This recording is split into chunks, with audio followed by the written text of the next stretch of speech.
So then we can officially give you a warm welcome on this first kick-off of our new Earth Heart adventure. I don't know if everyone here knows enough about Earth Heart, but as you probably know, Earth Heart is our annual project, our initiative to invite as many people as possible around the globe to participate in a ceremony, or rather to organize their own ceremony wherever they are in the world, a ceremony focusing on the earth and on humanity. And mostly or always, we organize, at the same time, we organize a journey.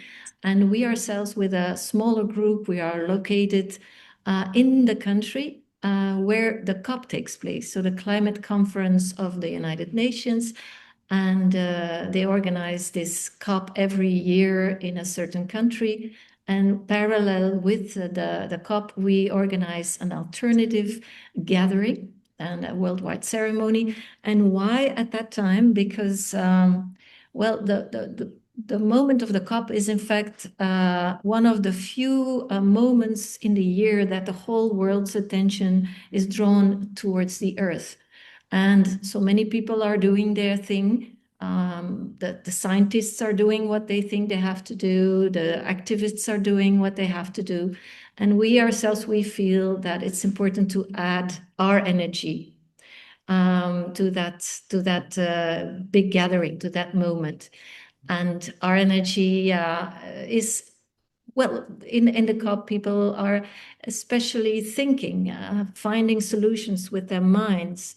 And we think it's very important to add the heart energy and to invite also the spirit in. Maybe we can show some pictures. Yeah. Before we do that, yeah, we realized that in this time in the world, it's so chaotic, so much going on. If you open the news or you hear from friends, there's so much distortion, and we feel it's very much about connecting. And as Anne said, not through the mind, but through the heart. And my suggestion is to take a little moment before we go into the journey of Earth Heart to just close your eyes and just see where you are yourself at the moment. How do you feel? How do you stepping in at the end of this day? Just to do a kind of a check-in with yourself. How are you feeling?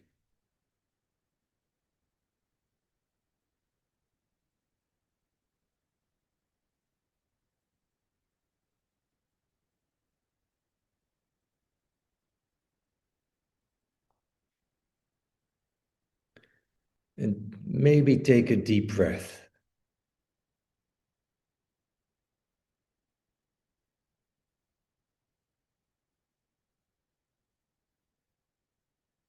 And acknowledge yourself that you took the time and the effort to be here.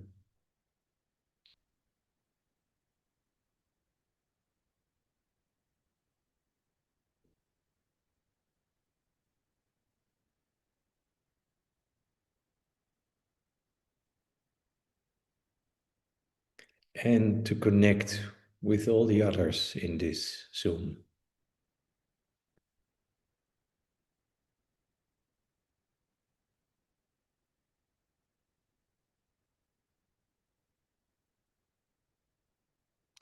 And since it's called Earth Heart, let's connect our hearts.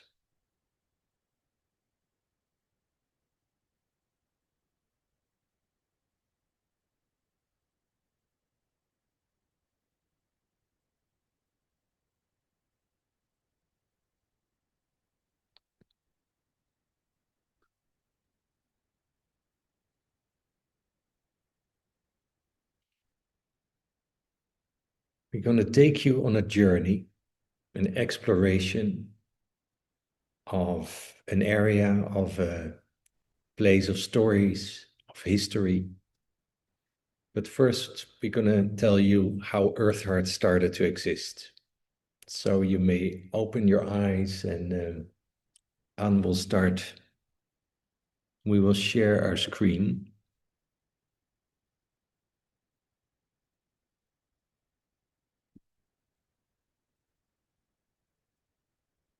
And if it's right, you see now a big picture and a few people next to it. Yeah. Yes, for the ones who haven't joined Earth Heart before, it's nice to just have a little reminder of where we started. So, as I said, Earth Heart is an invitation for many people to organize a ceremony all together. And we are located, or we ground this ceremony in a sacred spot. A sacred spot near in the country where the cup takes place, and we usually go to the most sacred mountain or another sacred spot, because this is a place where we can easily connect with the soil, with earth, with a deep earth, with the heart of the earth, also with our own heart, and also with the inspiration of the cosmos, with spirit, because we strongly believe that the many things that are happening in the world will need not only our brains, but especially our heart, and also the inspiration of spirit, higher consciousness and higher inspiration. So the very first time we came together with Earth Heart was in Scotland in 2021. The COP was in Glasgow, and we met on Mount Schiehallion, which is a sacred mountain of the Scots, of the Caledonians, as it is called. And it was, as the text says, our love for the earth and for humanity and for the future that led us on an unknown journey into the unknown, us ourselves personally, but it also made us create this initiative, which was a big adventure too, because we didn't know how many people, if people would join and how many would join. And here you see a painting of the Mount Schiehallion, where we gathered in the snow. Here we didn't gather in the snow, and it's painted by a good friend of ours, Rudik, and it shows so beautifully how these sacred places help us really to connect with earth and cosmos. And people doing their ceremonies at home are also strongly invited to go to a sacred spot near their home, or to create a sacred place in their own houses, or gather where they usually gather with their communities to hold ceremony.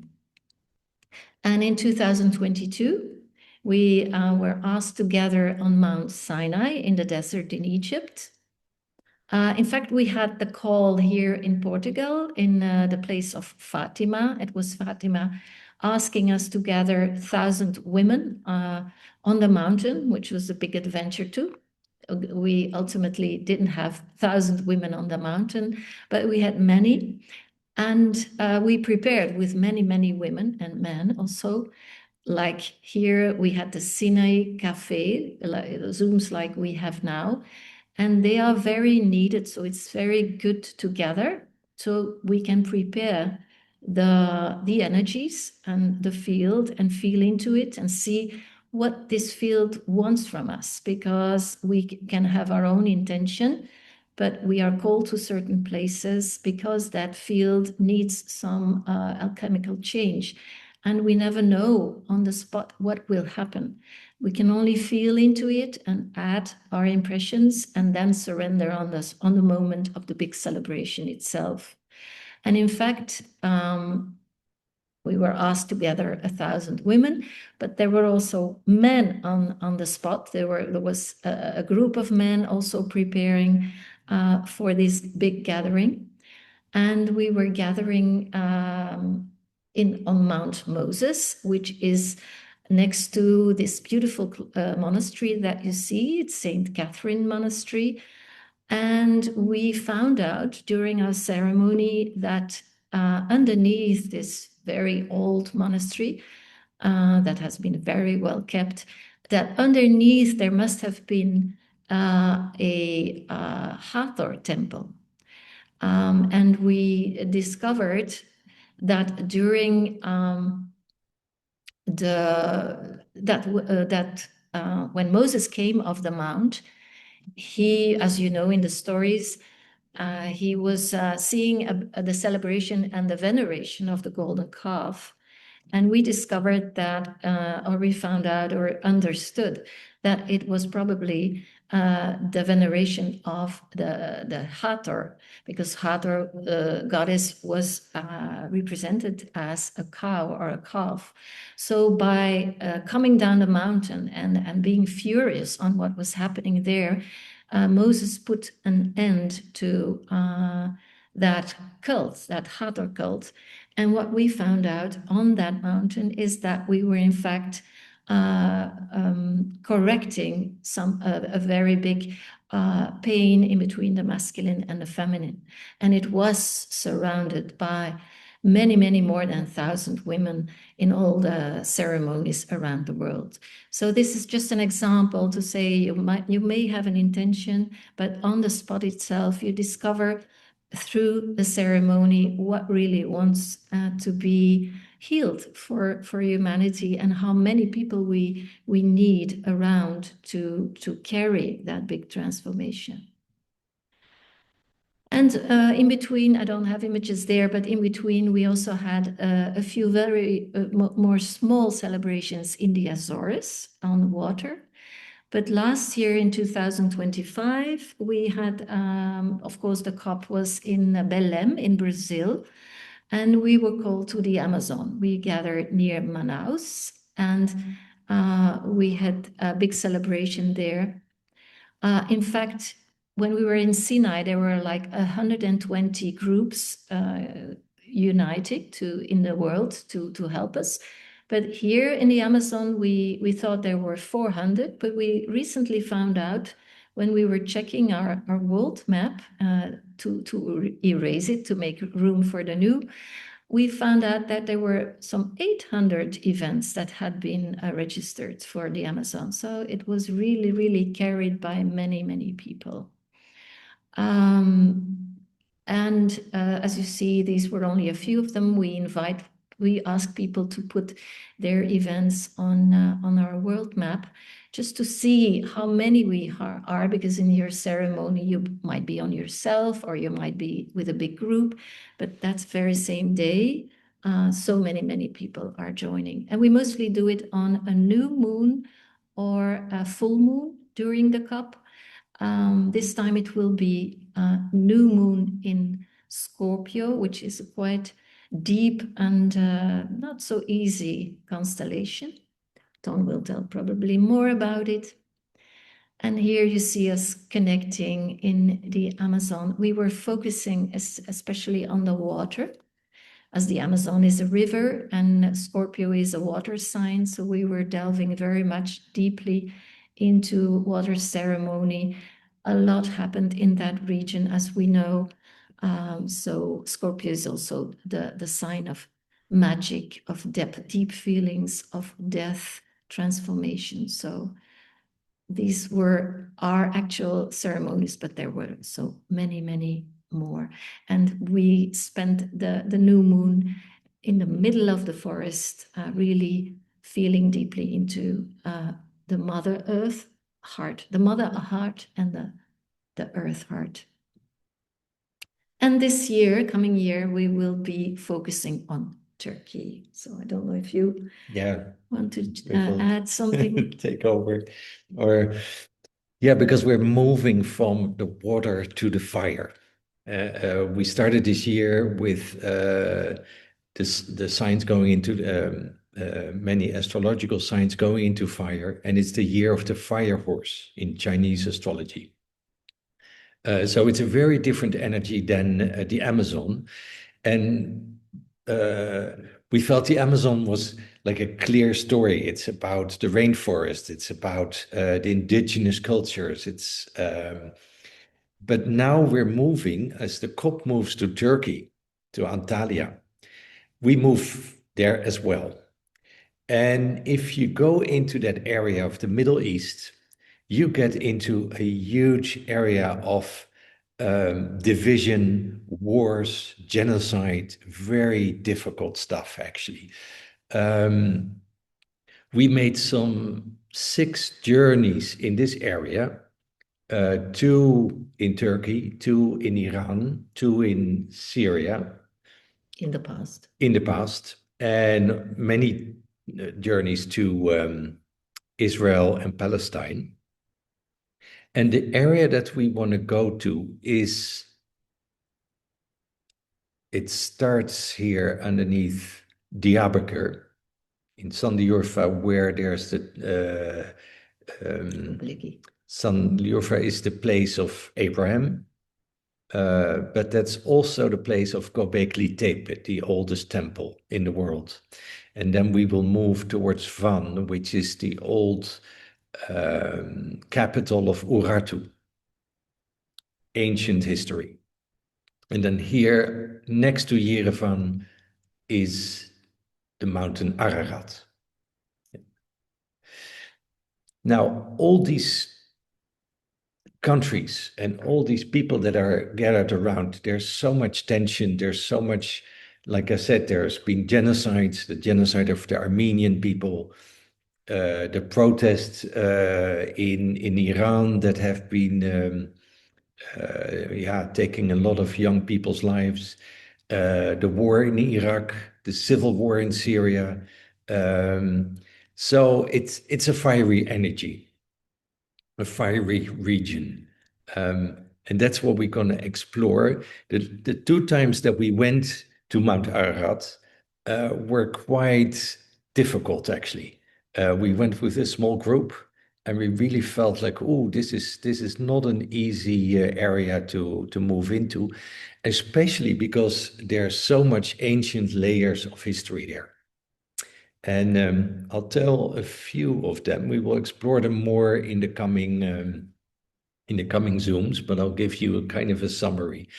So we're going to move towards Mount Ararat, and it's actually a very high mountain, sort of a solitary mountain. It's about 5,000 meters high, on the border of Armenia and Turkey. And I always call it the Mother Mountain. It's like the center of this huge area. And this picture is taken from the Armenian side. It used to be Armenian. Yeah. Now, of course, one of the stories that is connected to Ararat is the story of Noah. Noah and the flood. Landing with his ark on Mount Ararat. And it is a story of a collapse of a civilization, many things going wrong, God being unhappy with humankind and saying, well, this is enough now, too much crisis and warfare. I'm going to send rain and you will all be flooded, except for the people who are on the ark. And somehow I think that resonates with these days, that we all get a feeling it's getting wildly out of hand. There are many examples, there are all kinds of different stories, but basically I think everybody starts to feel like this is getting very uncomfortable, and as a humanity we're going down. We can't keep up our culture, we're getting into distortions. There is also the story of the great grandfather of Noah, and this is Enoch. And Enoch wrote the first gospel, the Gospel of Enoch. It's a very intriguing story. You can find it on the internet. And it's a story about the forces of light against the forces of darkness. And it's very interesting to delve into it because it explains a lot about our culture and also about our time. So even if it's very old manuscript, it's also very much about this time. So Enoch, Noah, Abraham, of course, another one. We'll delve into more of his story. Then another story that is coming from this area, from Sumerian culture, and also talks about the Great Flood, is the Epic of Gilgamesh, a hero, a king who is in the beginning of the story kind of a brutal dictator. And then through his friendship with Enkidu, he becomes more human, I could say. Yeah. He learns humility. And this story is written on and found on tablets in the city of Nineveh, which we call Mosul these days. It's in the north of Iraq. This is the first written down story in history. Yeah, so it's amazing that these tablets are found and that they could decipher the manuscript language, because it's called cuneiform, but it means in Dutch we say spijkerschrift, nail language.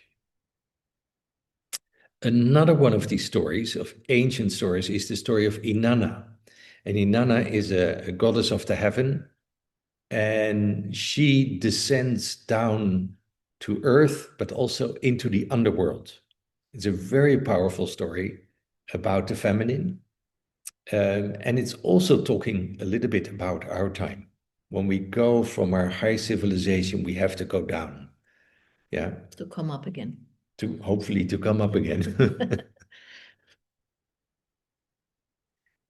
So we will also talk about Göbekli Tepe, which is a temple discovered in Turkey.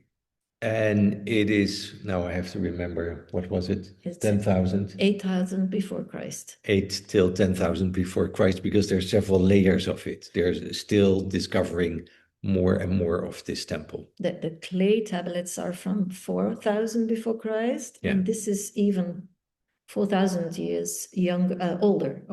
Yeah. Oh, yeah. And probably this is from a more shamanistic culture, but also more matriarchal culture. So and when we will go in November towards Turkey, we will start with this temple and then move towards the Ararat. So it's going to be a fire ceremony in a time of fire. And why is that? Because I think when there's a lot of destructive fire, there's a lot of war and conflict. What we will want to bring is the fire of the heart, the sacred fire. So we will bring something to balance the other fires. That's basically what we're going to do. And we want to invite you to join and to weave with us, because why we tell this whole story is that we feel like we need to weave the stories and to bring in all different pieces of the puzzle, and also to connect with ourselves, like what is my part, what's my piece of the puzzle. Yeah, it's also on the map we could see the Tigris and the Euphrates. I don't know how you say that in English. The two rivers that were known as the basis of our civilization. And so there are very deep imprints in that area and region. And as we are in a kind of big ending, we could say, of a civilization to start a new one, or that's strongly what I feel. It's good to go and see at the beginnings of the civilization and see where a distortion might have happened that we can correct or contact or whatever. And I'm sure, like you say, that it can be felt in different layers of history in different ways, but referring to the same thing. So we might all connect to a different layer of history, or even to actual time in history, certain things, or in the past. And every one of us connects to a different layer and can feel what needs correction in ourselves and in the field. or celebration. It might need celebration or remembering. Yeah, and so we're going to do in a few minutes a meditation to see what is our connection with the story. But before we want to do that, I want to check if there are any questions or remarks. I mean, it's a lot of information, a lot of talk. That's part of the complexity of this year. So if you have any question, just go ahead before we go into a more silent part. Does anybody have no, I see Robert now. I have a small one. Yeah, Jan. Jan, go ahead. Yeah. I contacted a Turkish friend and told him I was maybe going for this travel. And he also mentioned the discovery of Karahan Tepe, Yeah. the other temple. I was wondering if it is part of the information that we might want to look into. Yeah, I think so, because I think it's an even older temple, as I understood, than Göbekli Tepe. Yes. We will probably make a journey beforehand in September, and we're going to explore more in the region to see, okay, where do we need to be? So yeah, thank you for bringing that in, because I think that's how we work, is everybody brings in parts. And yeah. It might even be because when we first mentioned that this year would be Turkey, we would focus on, many people said, oh, yes, I want to go, I want to go.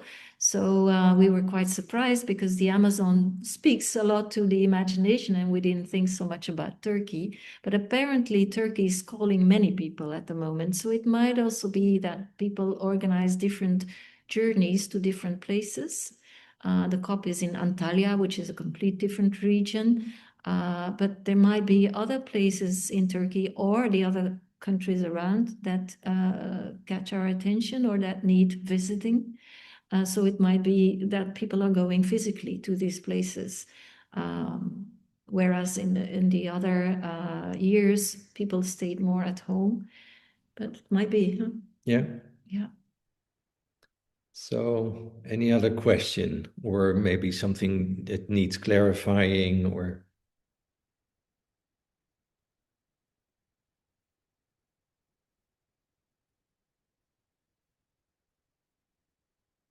And maybe later on. Yeah. Because we'll do the meditation, which is mostly on music, and Tom will do a short introduction, and then we leave our own spirit to the music and see where it will bring us. And then after that, we can share what we feel or what has been calling us. And if you have any more questions, they might come then.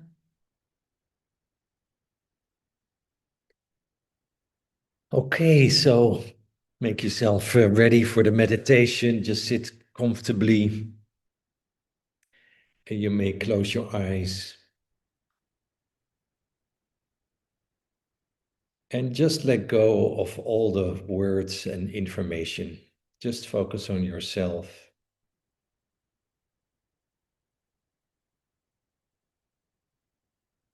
And focus on your breath going in and out.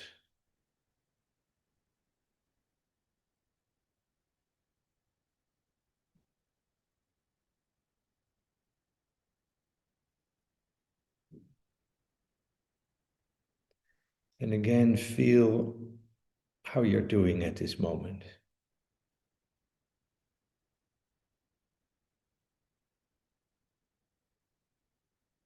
How you're physically or mentally or emotionally. What's your state of being?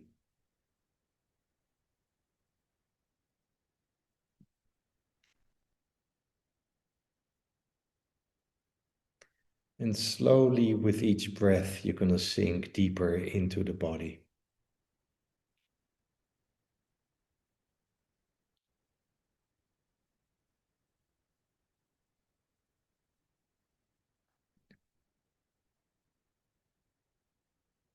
Your breathing gets deeper. And you let go of all the stories or the events of today.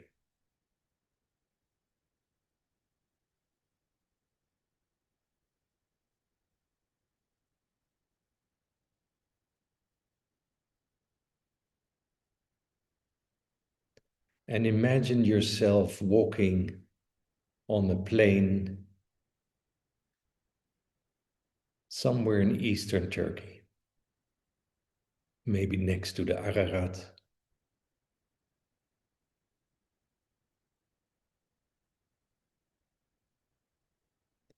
You just walk there.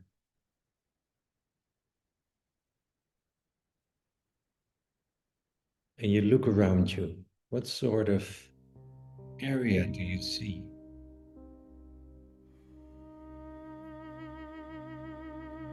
And which time? It's not this time, but an ancient time.